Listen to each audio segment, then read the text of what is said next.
Hey everybody, welcome to the press. We're going to do a short episode here. A little bit out of order from when we normally do this. I'm Ryan Ballantyne, by the way.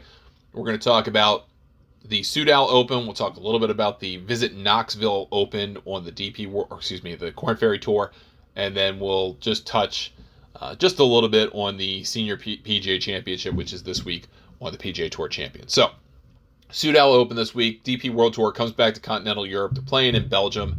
Pretty decent field of denizens of the DP World Tour plus some extras. Thomas Pieters, Jordan Smith, Adrian Otegi, top the table, plus 1,800. Tommy Pieters is a fun one, coming off of playing live, probably motivated to play pretty well this week. Has done okay in this event in the past. Worth a look. Then you jump down to Yannick Paul at 22-1. By the way, Jordan Smith had a very nice finish to his PGA Championship. Might be quite tired though, so I'm going to lean on guys with a little bit more rest. Bernd Wiesberger 28-1. A lot of people like him every week, and just it's not coming out there yet. Alex Fitzpatrick 35-1 with Richard Mansell, Xander Lombard, Romain Langas, Paul Waring, Laurie Cantor, Joost Luiten, Frederick Lacroix, Antoine Rosner, all 40-1. I don't love any of those particularly strongly, but I do like Guido Migliozzi at 4,500 plus 4,500. Kiradech Oppie Barnrat's been playing great golf lately. He is a global traveler. He doesn't seem to care. 50-1 I think is interesting. The one guy I wanted to point out, and really half the reason I'm doing this entire show, is Adrien Dumont de Chassard. He is Belgian. He is playing in this tournament.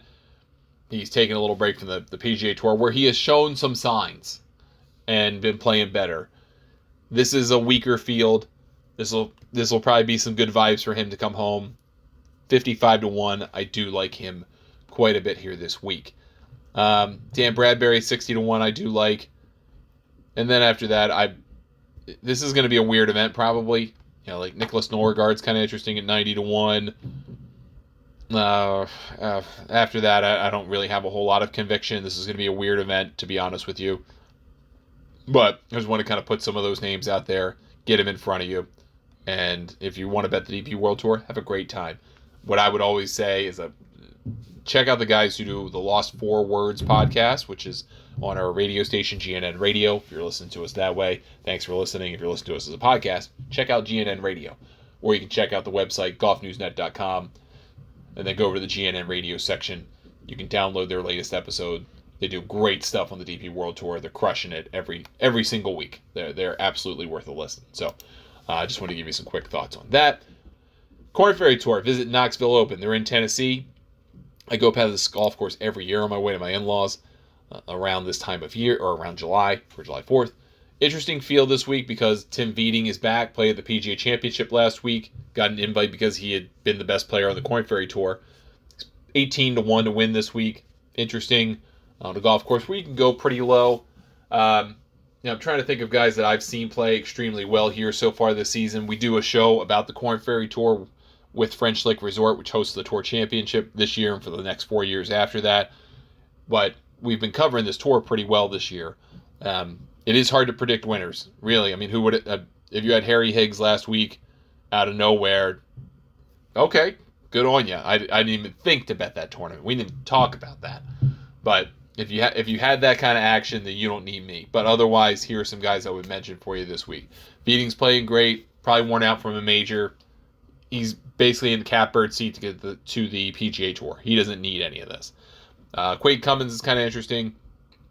Stephen Fisk has been putting himself in contention quite a bit. He's 40-1. Max McGreevy, I think, is interesting at 40-1. Frankie Sappin at 40-1's had a nice season. I may stay away from him this week, though.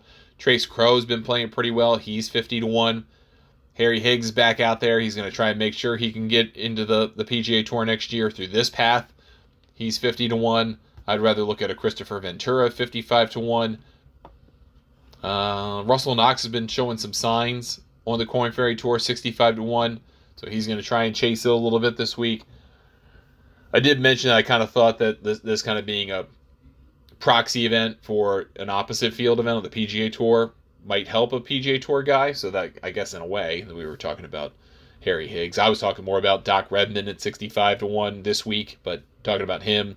So maybe he's an option. Ryan Gerard, I think, is worth a look at 80-1 as well. Other than that, I'm probably going to stay away.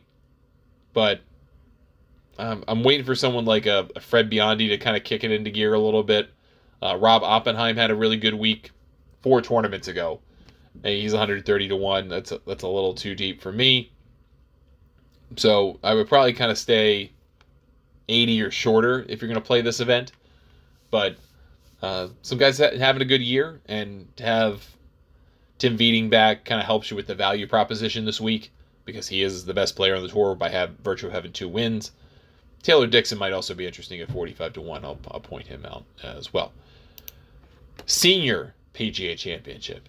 Don't let CBS's graphic fool you. They are in Michigan, where they go alternating years, like between Michigan, Benton, Harbor Shores or whatever, and then somewhere else. So this year they're back in Michigan. Not a horrible field by any stretch of the imagination. Not a horrible golf course. You can go pretty low in here. You get some weird winners at this venue. So Steve Stricker's plus 450. I mean, he could very easily win this thing.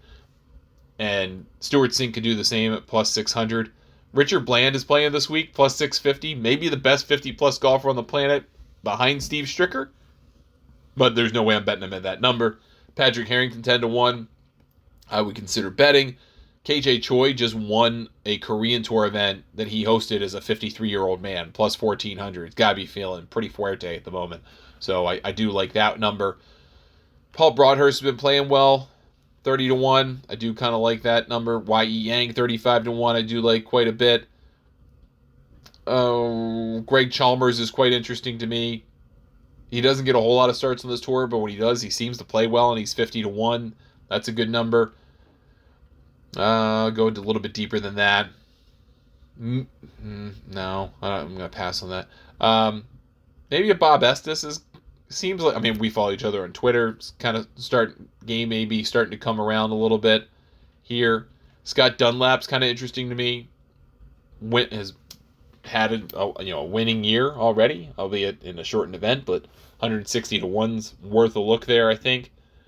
I don't want to be too degenerate about this. I mean, this is kind of insanity if you're betting on this seriously.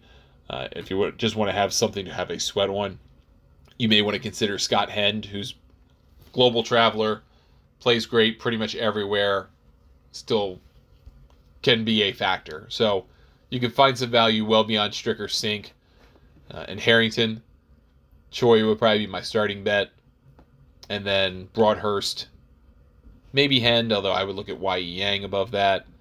And then Super Nintendo Chalmers, Greg Chalmers there on that number.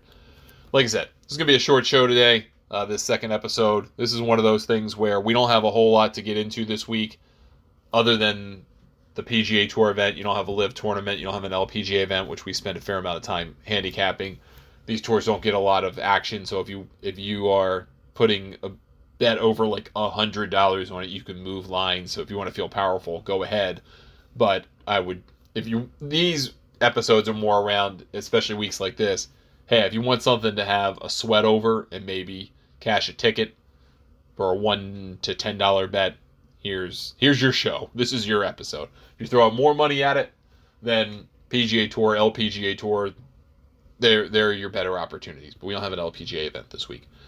Week after this week, we have the U.S. Women's Open. We'll do a good show about that. We'll probably do a whole show about that next week. All right, it's going to do it for us for the second episode. Like I mentioned, the first episode of the week, I'm going to record the last episode, third episode, out of order, model, horse for course, and course history for Colonial this evening. But you'll have all those shows in hand, so you can go through them whatever order you'd like, and hopefully consume them, make some money this week, and have a great time. Email me, Ryan at thegolfnewsnet.com, Twitter, Threads, X, Instagram, Blue Sky, at Ryan Ballingy. Golf Newsnet's a handle on all of those services. Thanks for listening. We'll talk to you next time, right here on The Press.